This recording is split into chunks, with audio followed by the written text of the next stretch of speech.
Sam is the closest to me that most of the characters I've ever played. At the time when I started recording, my daughter was the same age as Cora, so I had that relationship. I mean, she's 14, but back then she was 9 or whatever, so it was perfect. Doing a Call of Duty session as an actor is like a nightmare because it's 4 hours of like grenade, you're just screaming, yeah, you're just yeah, it's not fun. The audition is 3 scenes. I do the first scene. And I'm in person, and I see the producers go, okay, great, let's do the second scene. And for some reason, in that moment, I just went and looked at them, and I was like, you don't want me to do the second scene? And they're like, what do you mean? I'm like, this sucks, guys. The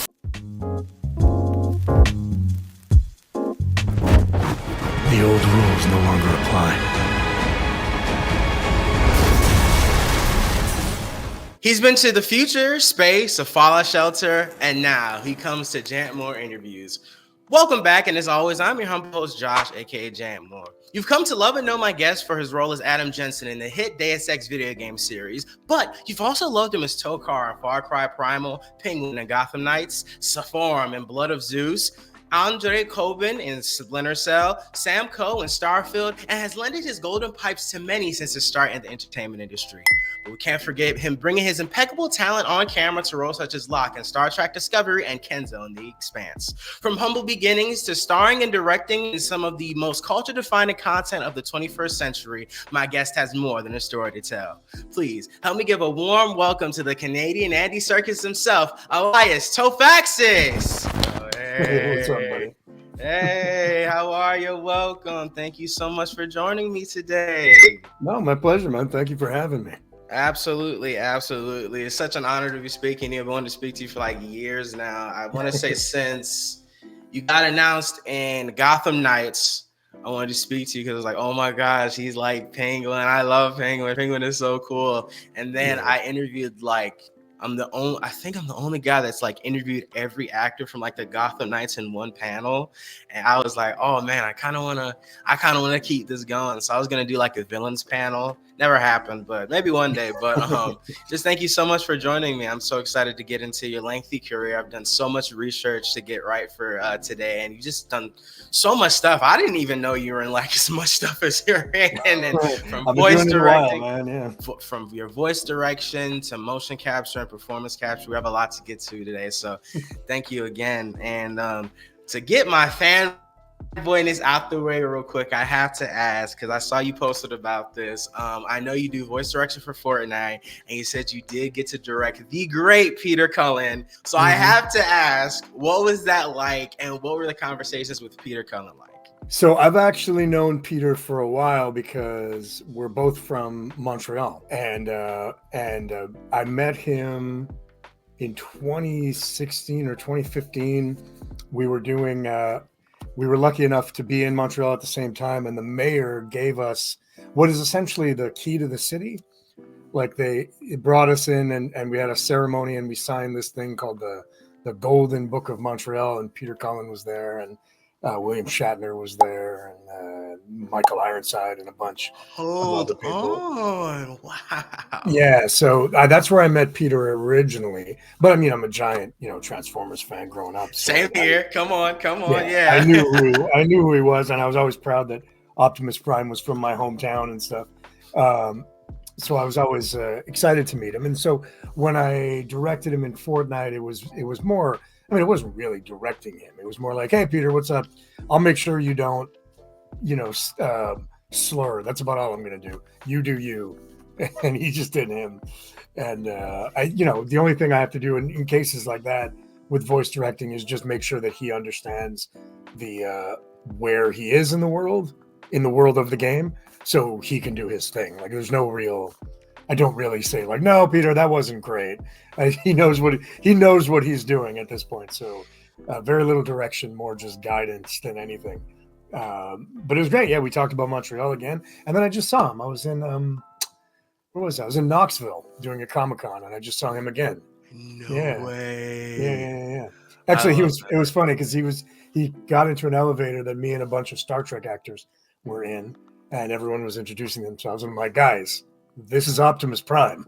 And everyone then knew who he was. I'm like, this is the great Peter Cullen. And then So that was really fun. I love the convention scene. I've come to love the convention scene more as I've kind of like started to just understand the culture and stuff, and learning how like a lot of the times when you actors do conventions, this is like the first time you guys have seen each other like in what, like years, decades, you know. It's been a minute Yeah. since you guys get together, and I just love the not only the camaraderie and the nerddom, but just to see like actors get to hang out with one another and be like, oh my god, that's Nolan North, I haven't seen him since we did you know, stuff like that. I just love stories like that. It's really cool. But now let's get into you, my friend. Like I said, done so much research and learning so much about how well trained you are, and of course you talked about growing up in Canada, so I'm curious.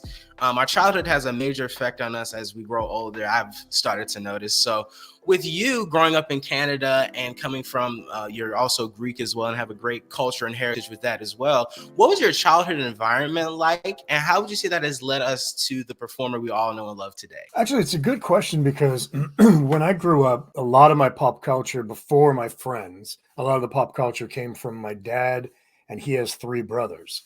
So my 3 uncles and my dad. And I would go over there to my uncle's house all the time. And I would always just hang out with them. So they introduced me to Star Trek. They introduced me to Shakespeare, a lot of movies, stuff like that. So I definitely had that had a huge impact on me growing up. And then, of course, you know, you meet friends, and the reason you become friends is because you love the same things, right? And Yeah. for my friends now, who I literally just spoke to before I hopped on here, are still my same friends from when I was growing up.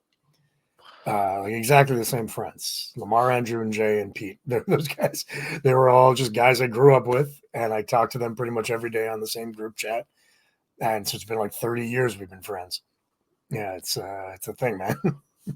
That's a beautiful thing to have, though. Like, now you got me thinking, I don't even think I've had most of my friends that are like my close friends, I've like met online, and we've just like probably the oldest closest friend I have is like maybe like 6 years, but I've also moved a lot. I'm from New York originally, and coming to Georgia. So, you know, not being able to keep in touch as much with people I grew up and knew in New York. So, you know, that also plays a factor into it as well. But I'm glad you got to have that, man. That's a beautiful thing to say. I've known these people for 30 years. Yeah, they were really my only, like, I have friends, obviously, that I consider friends that I've met in the past, 20 years. But my friends, the guys I talk to about life, and they're all the guys I grew up with. I don't see them that often. I live in LA. One of them lives in Vancouver. 2 of them live in Montreal. And we don't see them each other that much, but we talk to each other every day on these group text messages. And we're all hockey fans, so the important hockey games, we all get together on Zoom and watch them. Oh, that's so cool. Look at technology, man. That's awesome.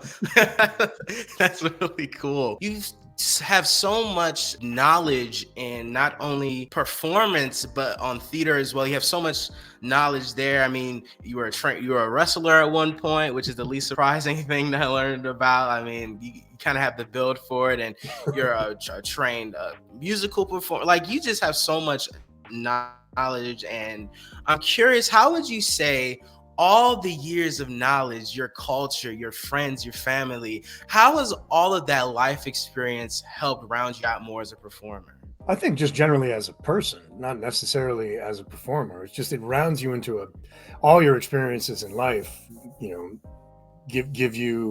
create who you become. If you're speaking specifically about the art of it, I dabbled in wrestling for a while. I did train in musical theater and all this kind of stuff. And it does, it does give you kind of like when I started voice directing or directing for games and animation and stuff, like people just kind of hired me for that. Like I didn't really have a class in how to do it. I just knew, because I've been voice directed for 20 years or whatever. And I'm like, oh, and I know games really well. And then I made animated series and stuff. And I'm like, okay, I know storytelling because of my theater background. Occasionally, I've actually done this musical stuff that's come in that I've had to, I know musical stuff because of my musical background. And so all of those experiences form what you can do. And if you know you can do it And that's actually the wrong way to say it, but I mean, maybe all of that stuff informs you making it so that you know you can do it. You know, like people hire me for things and I'm just like, yeah, sure. And then I kind of figure it out as I go along, because if it's in that spectrum of things that I've grown up experiencing, I know I'll be okay. Like they hired me to host the Canadian Video Game Awards like 2 years in a row, right? I didn't know how to host. I was never hosted before, but my whole life has been watching video games, and I've been on stage for years, watching award shows, playing video games. I've been on stage for years and years and years, so I'm not nervous about being in front of an audience. I know how to write comedy because I've been doing that for years with my theater company. And so like all of these things just come together and you're like, yeah, okay, I'll do it. And then you do it and you hope it works out because of the experiences you have. Like, but at the same time, it's not like somebody would say to me, I want you to fly this jet. And I'd be like, well, I don't have any experience in that. I'm not going to do that. But with anything in the arts, really, except for drawing, because I'm terrible. Same. But anything in the arts of theater, of voice acting, of directing, of even cinematography to a degree, I don't really know the tech of that. But like making visual art that requires acting or performing, just throw me in. I'll know how to do it. I'll figure it out. So far, that's been proven true. I was about to say that it's that say yes mentality, man. It's taking you so far. I was looking into see when you first started voice acting. Of course, correct me if I'm wrong.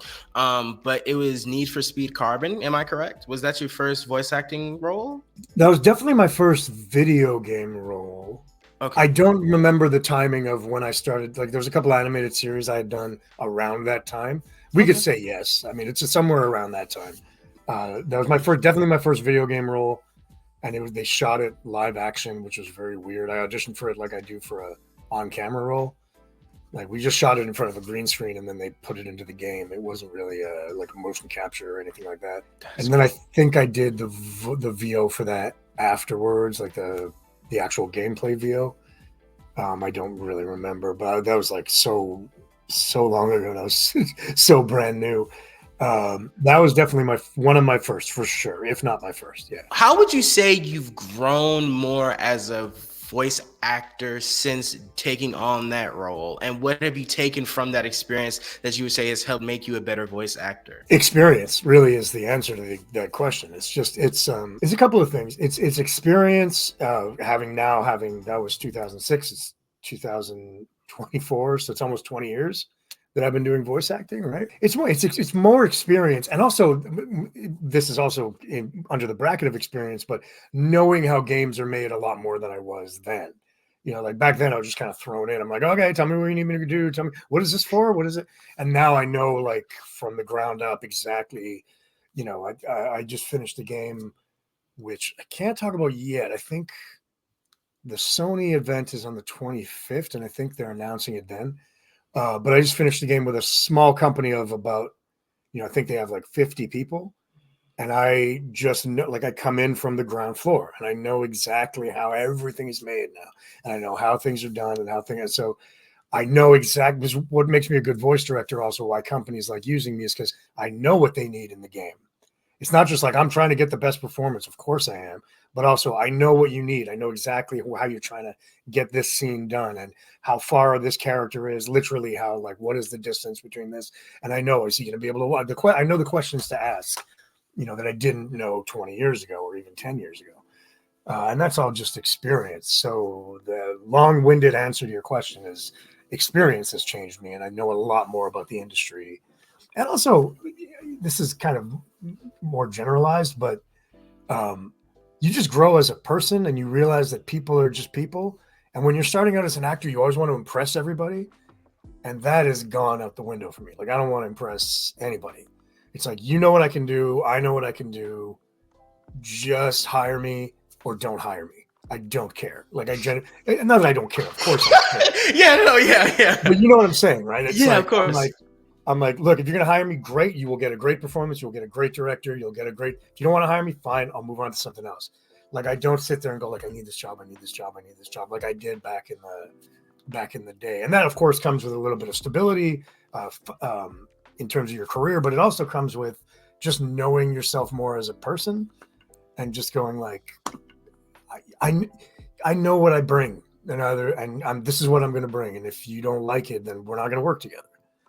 You're There's so more many, comfortable. Yeah. You're more comfortable. Yeah. there's so many, like the thing that pisses me off the most right now is watching influencers on like TikTok and Instagram and stuff, especially actor ones where they say things like, you need to have this background when you're auditioning and your headshots have to be this way. And none of it is true, right? It always comes down to just the performance.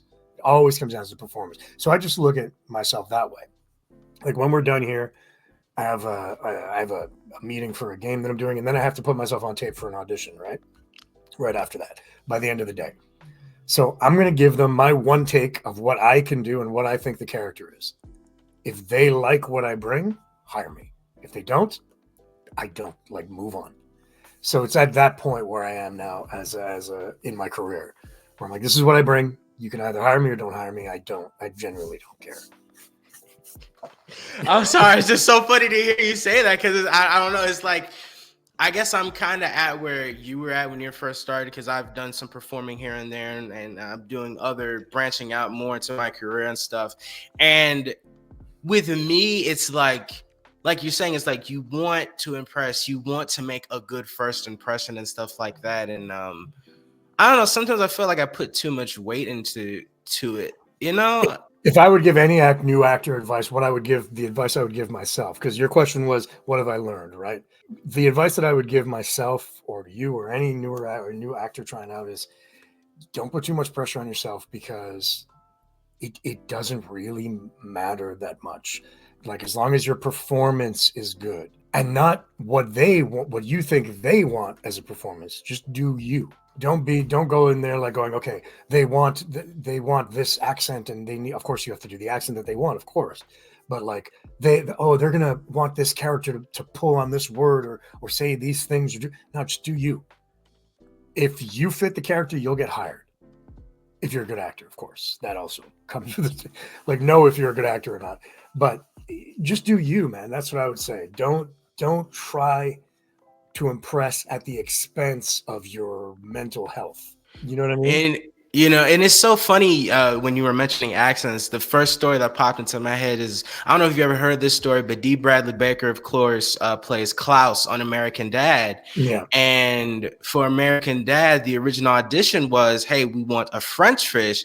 And D. Baker was like, I can't do that. I could give you German. And now look at him like he's you see, like, you never know. Because D is an example of somebody that I wish he's an example of somebody who has the confidence of a veteran actor that I wish I had 15 years ago. Where it's just like, this is what you're getting, guys. I can do this, and this. You hire me for one of these, or you don't, or you hire somebody else. And you really have to look at it like that. Otherwise, you're going to drive yourself crazy. You can be like, did I do this wrong? Did I do this wrong? Am I not good looking enough? Am I too good looking? Am I weird? Am I like, you get, it's all the things you're going to think. The only thing you can do is just do what you do best. And you're going to find, for years, I would put things on tape where I'd be like, I do not feel comfortable doing this. And I don't mean that it was bad or anything. It's just not in my wheelhouse. Right. Like, this is not in my, I'll give you a perfect example of, I think, what changed me.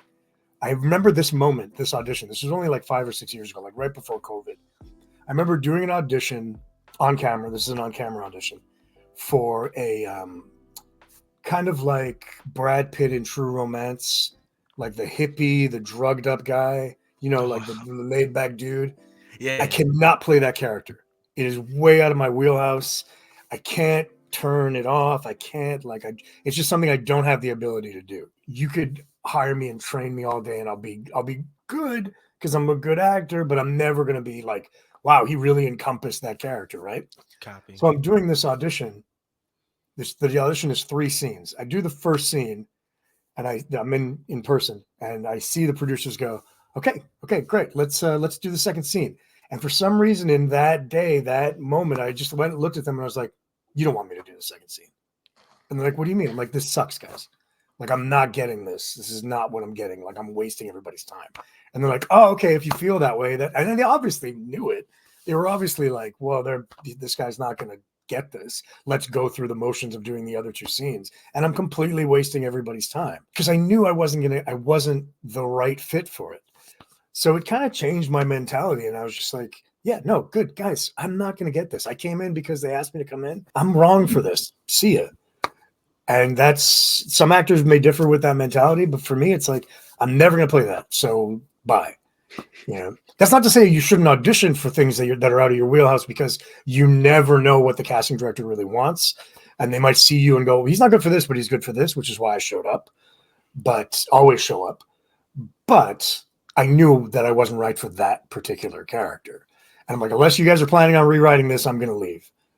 Like that kind of attitude. I didn't say that, but that was kind of the attitude that I had. And that's carried me through, you know. I'm sure I lose opportunities and jobs with that mentality. So maybe it's not the best mentality, but it's certainly the most sane going through life, you know, where I'm not trying so hard to impress everybody. Which is good. And I'm glad you have that. Are you the type of performer? Because I know sometimes actors, when they watch back their performances, they either can't do it or like they'll purposely avoid.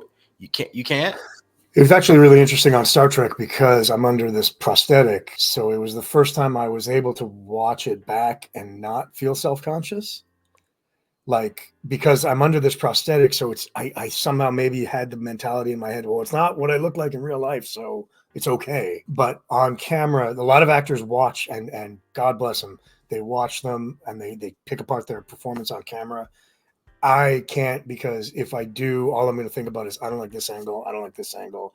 It's a bit of body dysmorphia that I deal with, and I think a lot of actors deal with. Maybe more facial dysmorphia for me.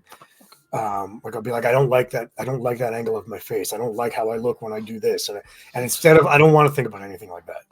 I want to think about the character. So I just go, I'm not watching. And sometimes directors kind of force you to watch, which I don't really like. But I go, look, I'm trusting you. Yeah, I'm doing what you're asking me to do, and I'm trusting you that it's working out. I've had it a few times where the director's like, I want you to watch this because I want you to see how you moved, and I want you to move a little differently. And I'm like, I kind of watch it through like half closed eyes, so I don't really. But that's a me thing. Some actors have that. Like I'll do, like I said, man, I'll put this thing on tape. You know, like I know objectively, I'm like a good-looking dude. I'm in good shape. I know that all objectively, but I'll watch, and I'll be like, no. I can't. I'll put this thing on tape that I do at the end of the day, and I'll give it to my wife to edit and send, because I'm like, I can't watch it because it'll just throw me into like a weird kind of. So no, your answer to that. The answer to that is no. I don't watch it. And I'm not the only actor who does it. A lot of actors are like that. But I am definitely envious of the ones who can just watch themselves and separate that. I just can't do it. So interesting. I had the same thing. My friend was watching. He's composing this project that I did a voice on, and I didn't know he was watching my scene that he was like currently composing. Okay. And I heard my voice and my face, I just scrunched. I was like, ew, like, what the ew? I was like, this is gross. And you know, I love that I got to play the character, but it's kind of like what you were saying. It's kind of like, it's the unfortunate thing where you like pick apart your performance, you know, because when I did that role, it was like when I just first started out, and it's like I've done so much more stuff since then. I've learned so much more stuff about not only myself as a person, but as a performer. So just going back and like, oh, I would have said it this way, I would have, you know. Yeah, tearing apart the performance itself, not just physically what you look like, is also another thing where like, I would have done this differently, and I wish they didn't use this take. But every actor does that. That's for sure. I want to circle back around to your gaming experience, because you've seen the game industry in its highs and its lows, and we're definitely going to be talking about its lows. But I want to talk about the highs real quick. The gaming industry has changed so much. What has been a change positively that you have been really surprised at? I don't know. That's a good question. I mean, what's changed a lot is its reliance on actors. You know, like from when when I grew up, just Super Nintendo, Nintendo 64, like just, you know, there are very few performances in that, aside from let's go. Like that's about all you're getting, right? Yes. But you know, from 2006, 2007 on, they started using actors a lot more. And then what's changed for the better for me is the stories. You know, you just get games that are full of stories. And it's interesting because like Fortnite, for example, which I work on all the time, it's a different type of game. It's a online transaction game. There's no real stories. The voice acting is all very kind of just in the background, and there's a story version. Save the World is a story version, which is always super fun to play also. But for the most part, games like that, Call of Duty, like doing a Call of Duty session as an actor is like a nightmare because it's 4 hours of like grenades, you're just screaming, you're just yeah, it's not fun. And as a director too, it gets very boring because it's a lot of like, all right, I need 25 grenades, I need 30 to the lefts, like things like that, because it's not real performance based stuff. It's just character fun microtransaction.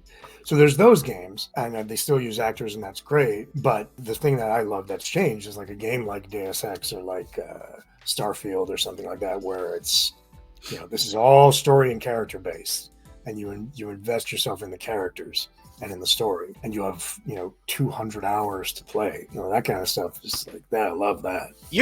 One thing I've noticed as we've getting in deeper into the questions is that you're very honest, especially like watching your Twitter, because to do research I also was just like looking through your tweets to see what you liked and stuff you've talked about, being very interactive with free tweets of yours as well. And I really appreciate that. Even hearing you talk about like, hire me, if you hire me, cool. If you don't, I don't care. I have other, I love that honesty. And I feel like that's a lot of things people kind of, especially in the industry, tend to kind of stay away from. Like even I know one of your biggest pet peeves is when someone is called a voice actor and they did more than voice act. Like I remember me and Roger Clark, we hate that.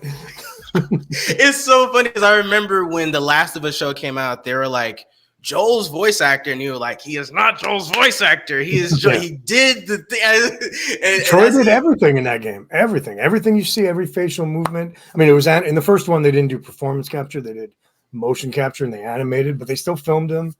They still did a full-on performance for that. So he's not just the voice actor for Joel. So and especially, like Ashley, or her character and stuff like that. These are legit full-on performances. So yeah, it does kind of bug me when they're like the voice actor. No, I get it. Where does that honesty come from, do you think? I don't know. Just being... we were talking about the Comic-Cons earlier, and it's just like what you realize is that everybody's just a person. I think it comes from that place of like not needing to impress anybody. Like I don't need to impress you, and you definitely don't need to impress me. Like, just be nice. That's all I care about. Like, just be a nice person. I'm not looking to meet any person I meet. Like, the one thing I love about these cons is I'll meet like a broad spectrum of people. And any person I meet, I'm just like, let's just be nice to each other. That's all that matters. And, some people are odd. Some people are a little weird. Some people, I don't care. As long as they're polite, I'm good. So I don't need anybody to impress me, and I don't need to impress anybody. So that just breeds just being honest about things. Having said that, there's a lot of things I don't say on Twitter and on like. So, that's a given, though. There's honesty, but what's that thing in Interstellar where it's like where he's fixing the TARS? He's like, "What's your honesty percentage?" And he fixes it down. Like, mine's not at 100%. Don't worry.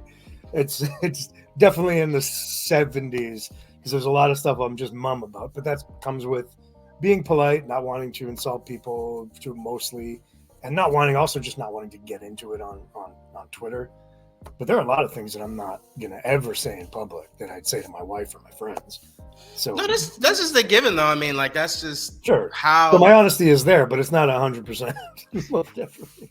I feel like it's with everyone, though. It's like absolutely, which is good. But now I want to talk about that honesty. Go deeper into that honesty because, of course, currently, before we get into your accomplishments in the gaming industry, there is a strike against the gaming industry right now. And I saw on your Twitter that you voted no to the strike. You've been, and that surprised me for a few reasons because you're so supportive of actors, you're so supportive of the industry, but I've just noticed that you have talked about a lot of the downfalls of what's happening with the gaming industry right now. Mm-hmm. The people have picked up a lot of your quotes on what you said about acting, of course, with the canceled Deus Ex game. You talked about how they told you stop talking about Adam Jensen. Like you've talked about these, which is so crazy to me. Isn't that crazy? Isn't that crazy? That's so crazy to me. I think that's probably like your biggest character, and you can't even like stop talking about. Like people love Adam Jensen, you know. Yeah, they were mad. They were a little mad at me, but I didn't care. I was like, I'm not going to stop talking about him, guys. Sorry, but it's just, sorry. Finish your question. I'm sorry. Go ahead. No, you're good. But what I was gonna ask is, why did you vote no? Like, what went into your conscience about, like, what happened? Like, what went into that decision? I don't want to get into specifics because it reveals a little bit of information that I don't want to reveal because they would kind of undermine what SAG is trying to do, what the video game people are trying to do. So I won't get super specific as to why I voted no. Vaguely, it had a lot to do with timing. It had a lot to do with ground to stand on. Like, what we want to strike against is important, AI, right? Mostly. But the ground we had to stand on wasn't strong enough. When they called for the vote for the strike, that has changed.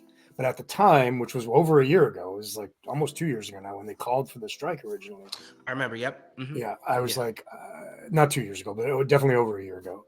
And I said, this is not a good idea. First of all, the timing's really bad. Second of all, just like speaking as a father and a guy who has to pay bills, like I just came off of a actor and writer strike that killed me in terms of money, like how much money I wasn't making. And now you're literally asking me to piggyback off of that strike and do another strike, which is the other half of my income. And you're like, that's a lot. That's a lot to ask, right?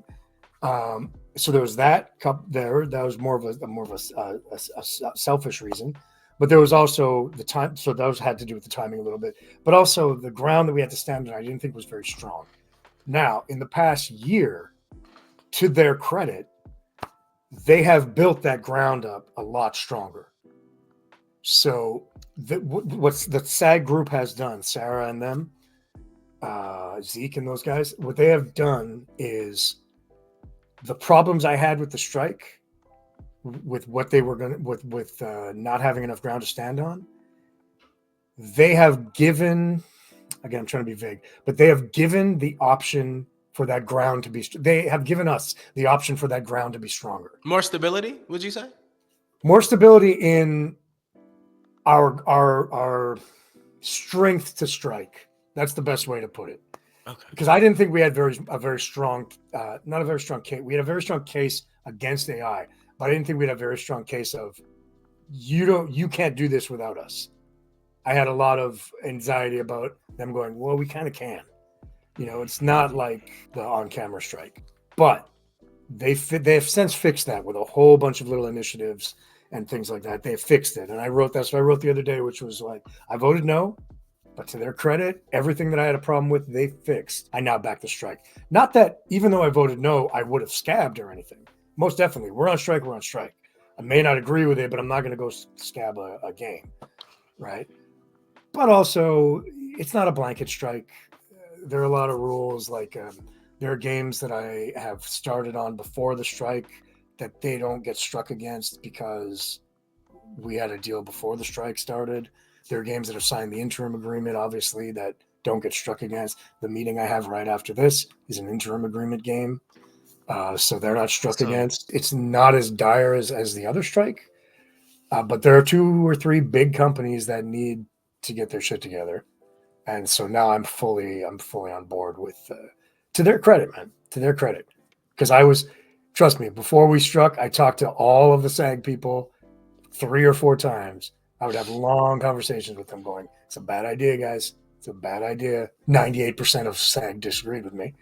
I still think at the time I was right, but they fixed it. So they were right overall.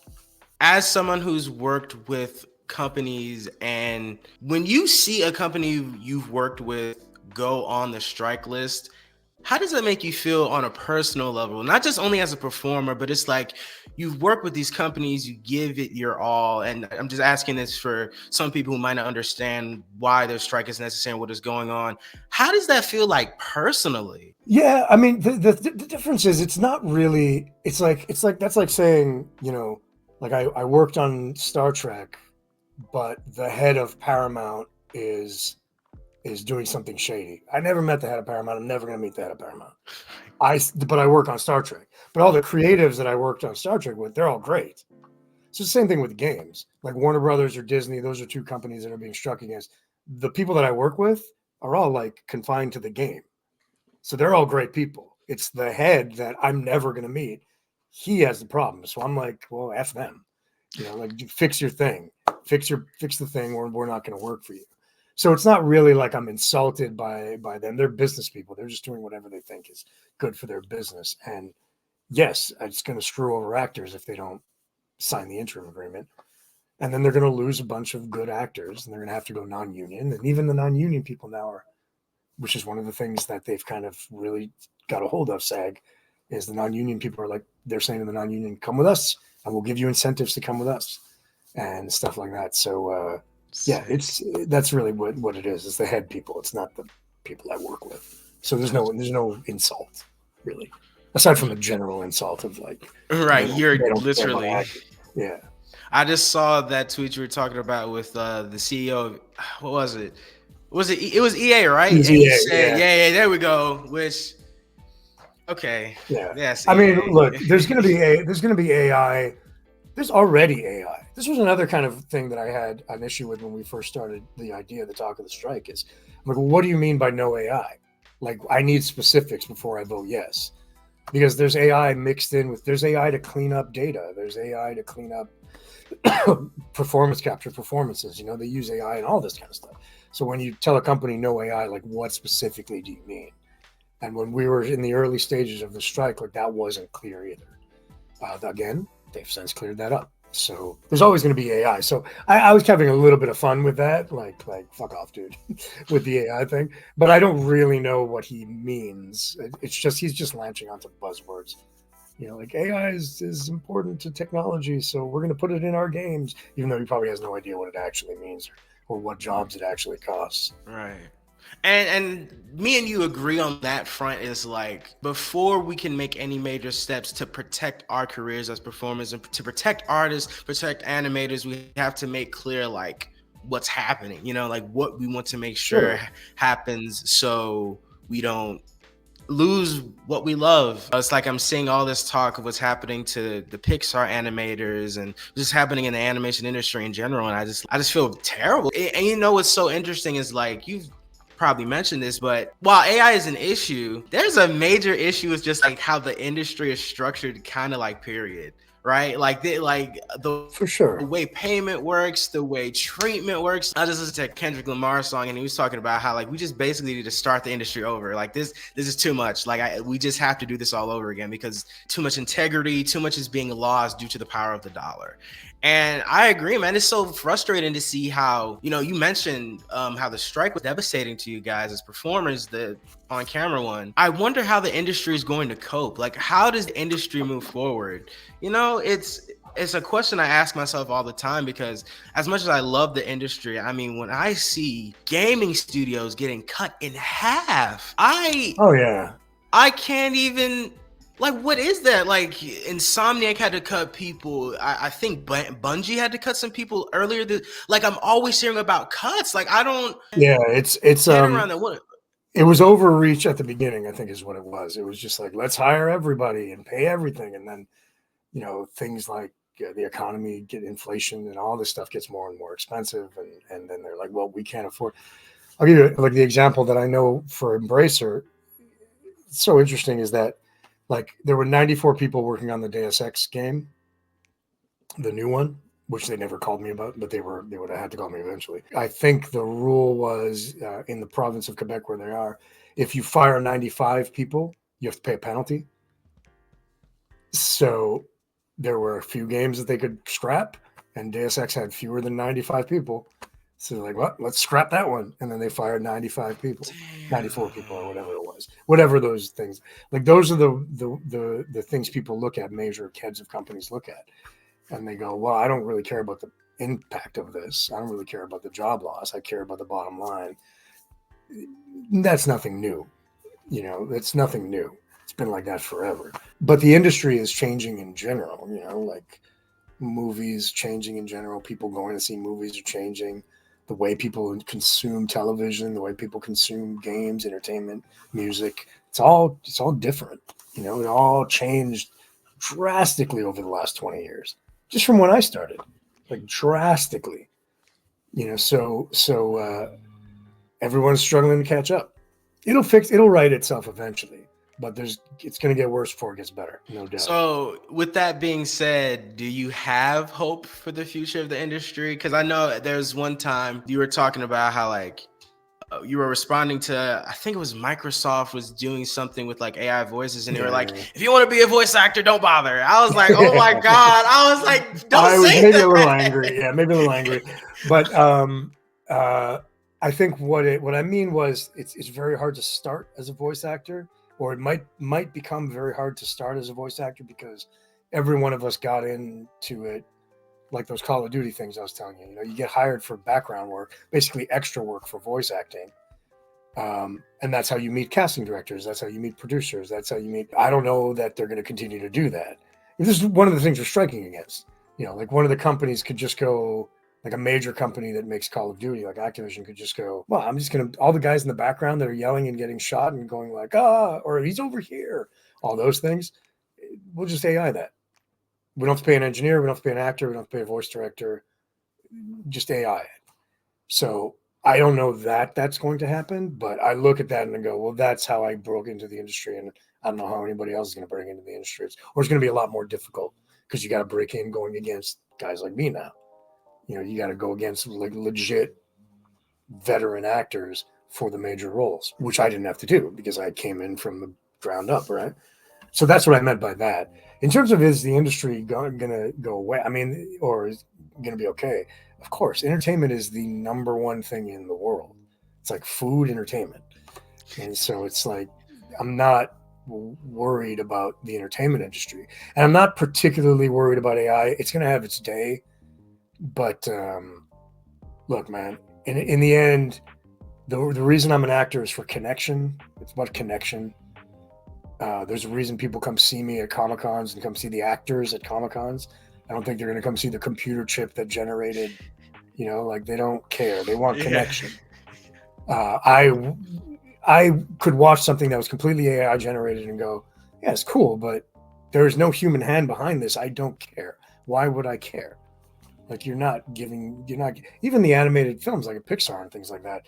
The reason you're emotional is because the voice acting is very good and the animation is done by real people animating this, and they know how people think, and they know how, and they know how you act or this character acts, and they animate it that certain way. It's real talent being put into it, real art. If you want something without connection that you can't connect to, then watch AI stuff.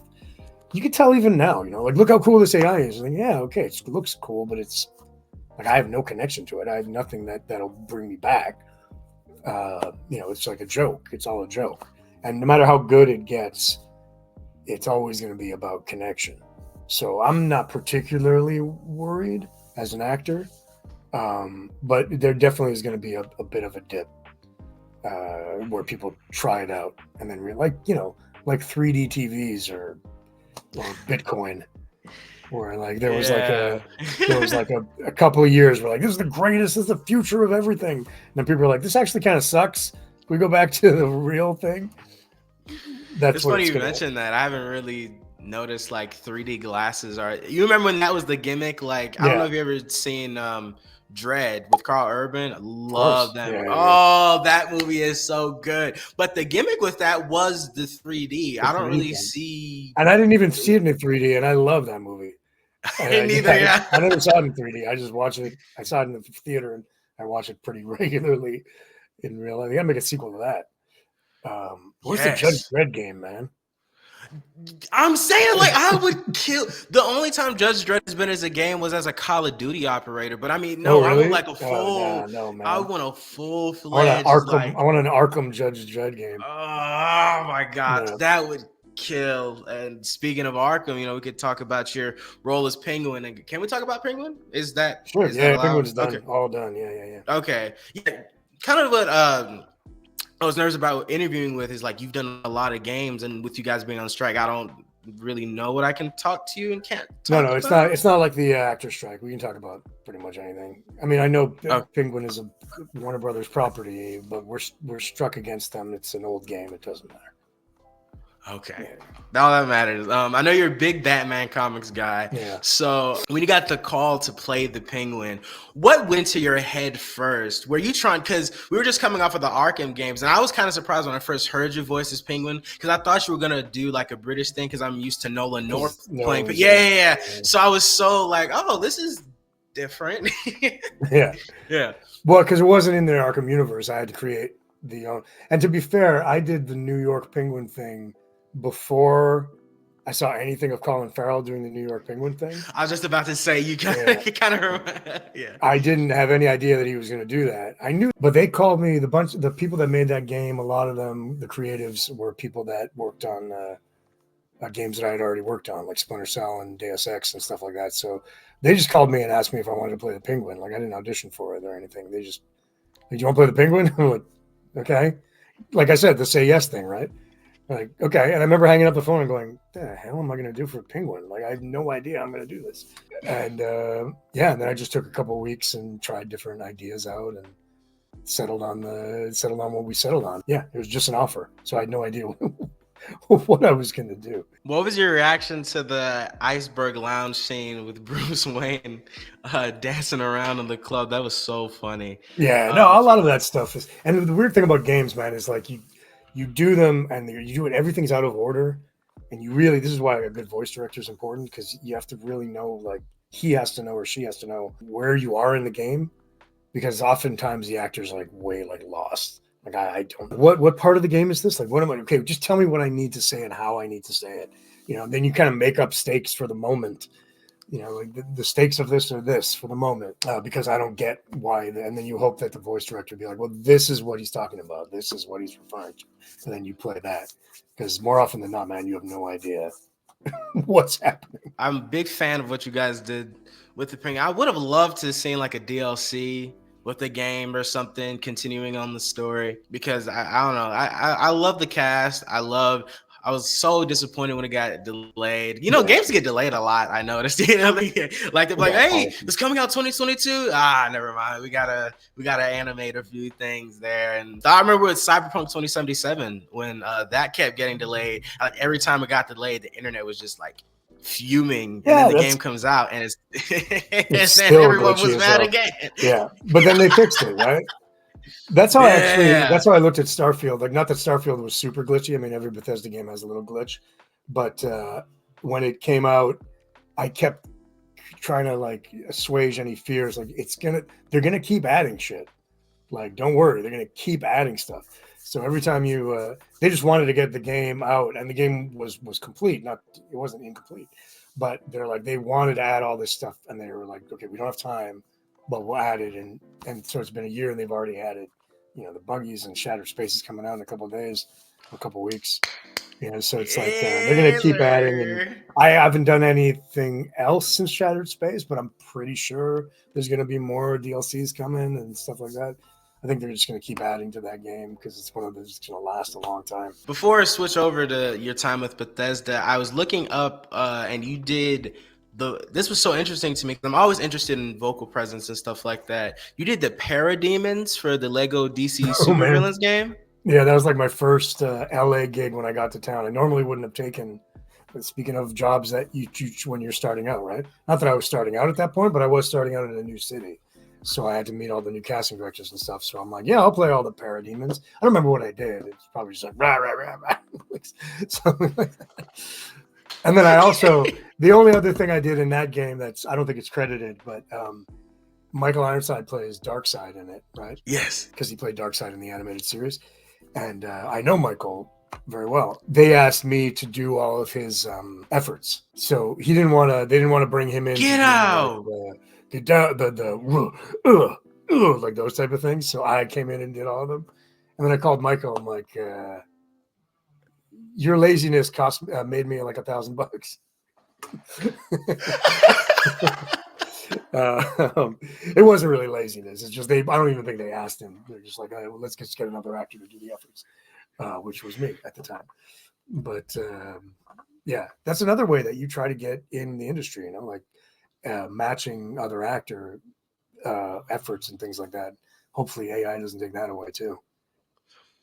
And I'm 100% behind you guys striking, and I'm trying to report more on it. That's why I'm trying to get more voice actors on and more people involved with that, because I just want to spread more awareness about it. It's a very important thing to me. Yeah, for sure, man. Before we head off, I want to talk about your time with Bethesda. You've done so much work with them. So I'm curious, as a fan of the world of Bethesda myself personally, walk me through how you went from appearing as a cameo role, and well, not a cameo, but a smaller role in Fallout 4 to directing one of their biggest titles, Starfield. Yeah, when directing, I don't remember the Fallout 4 thing. I that could have been that was like probably one of the, as an actor, you do, like, I have a sound booth literally like right here. Is my sound booth, sir. Right? And then so I am in there a lot, and very often they just be like, "Hey, could you play this character?" And then it comes out, and you're like, "Oh, you're this." I'm like, what? I didn't even know I'm in this game. So that happened, I think, with the Fallout stuff. I mean, long story short is I was in Starfield for years, and already at that point, and it's just God's honest truth. I started directing outside of Starfield before that, and I directed a bunch of Fallout 76. Stuff for them. And but I was always, and I still am with Bethesda, I'm like a backup director. They're like, because they have their group of directors, and then very often they're just like, you just don't have the time to fit them all into all their stuff, so they'll be like, well, call Elias, he'll do it. Like, I'm always like a substitute director for them, which is fine. Totally fine. I love it. It's great. So I did that for Fallout 76 and stuff, and then honest to God, I think they just ran out of time and directors for Starfield, because they have 4 like pretty steady directors. They were just directing other characters, and there's so much in Starfield. They're like, well, can Elias just direct a bunch of other stuff?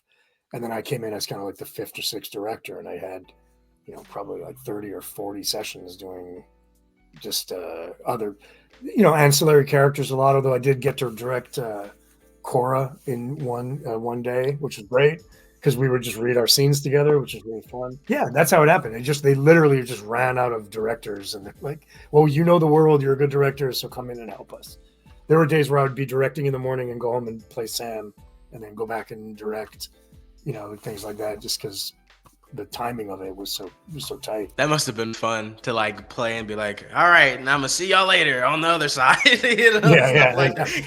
It literally, I remember going like, okay, I'm going home now, because I would often go in to play Sam, because I like being on my feet, obviously not during COVID, and then I would just go home to direct. So I remember specifically like, okay, I'm going to direct the next session now. I'm driving home and doing this. That's so cool. With Sam, I know there was a lot of I don't know, I won't say like a lot, but I remember one tweet you responded to where people, this ignorant guy, was like, "Oh, you have a romance with Sam? Why? I hate that. He's not a girl. Why did you do that?" Yeah, there's always stuff like that, man. Like there's always going to be stuff like that, because people are anonymous on the internet and they can say what they really feel without repercussions. The same thing with Star Trek Discovery. That show gets a lot of hate for that same exact reason. And you're just like, just don't play it. Don't watch it. It's not that hard. It's not that hard. I can't imagine anything that I would go on the internet and complain about that I'm that passionate about, that I just want to watch it. There are things that I don't like in the Star Trek universe, and I'm a giant Star Trek fan. And there are things that I don't like. I'm like, I'm never going to watch that again. Like, I watched it the first time. Like, I didn't like that movie, so I'm not going to watch it again. I'm not going to go online and be like, oh, how dare they? It's just a giant waste. Perfect impression of how they sound too. just old and bitter. But with Sam, with you said you worked on Starfield for years and stuff. So what does the role of Sam mean to you, and how has that meaning changed during and even after its release? The only thing that changed was that Sam is the closest to me that most of the characters I've ever played. Like he really is like. At the time when I started recording, my daughter was the same age as Cora, so I had that relationship. And I mean, she's 14, but back then she was 9 or whatever, so it was perfect. And bit of an antagonistic relationship with his dad. It's not as bad as Sam with me, but like that kind of stuff was really close to Sam. So it's very easy to fall into Sam. I just like most of the things he says are pretty much what I would say too, and the snarky remarks and things like that. It's all stuff that I would probably do in real life. So it was really easy to play Sam, and I hope we do a bunch more. Well, with this DLC and stuff, and it's so funny. I was at work. One of my coworkers is like the biggest Starfield fan, and I just remember telling him like, "Oh my gosh, like." I want to play Starfield, but then I saw all the negative stuff, and he just like jumped at me. He's like, "No, play it." I was like, "Oh, wait, I didn't know you were yeah, don't listen. And play it, and if you don't like it, don't play it. It's like it's not that hard. The game is successful, whether the internet wants to say it's successful or not. It's a giant hit in terms of players and money and how much it's made and stuff like that. So the internet can whine all they want, but it's not real life. Can we expect to see you in a future Fallout title anytime soon or anything like that? Not anytime soon. I haven't done anything. I think I directed a couple more, but no, unless Bethesda gives me a call. What's your thoughts on the series? Have you seen the show yet? The Fallout. Oh, I love it. Yeah, Fallout and Last of Us are like really bringing the gaming, because most games, shows, and TV and movies are shit, but they're really bringing it. They're really bringing it up. And Castlevania, if that counts as a game thing, those are like. Really oh my god! Yeah, love Castlevania. I remember just my jaw dropping and how graphic it was. Yeah. You should watch Blood of Zeus, dude. Blood of Zeus is super graphic like that. Blood of Zeus is great. Next time I bring you on, we'll talk about it. I love that show. That's probably one of my favorites. I love that. And my friend Fred Tatasciore plays Hades on that show. I do a bunch of work with Fred. I love that man. But he was telling me to get into it, and then I started watching it and seeing clips. And I really love your performance as that character. Like, I love Seraphim. He's one of my favorites too. That's how you say it. That's another thing. You play characters with like hard ass names to say. I just like to do it with my name and characters that have hard names.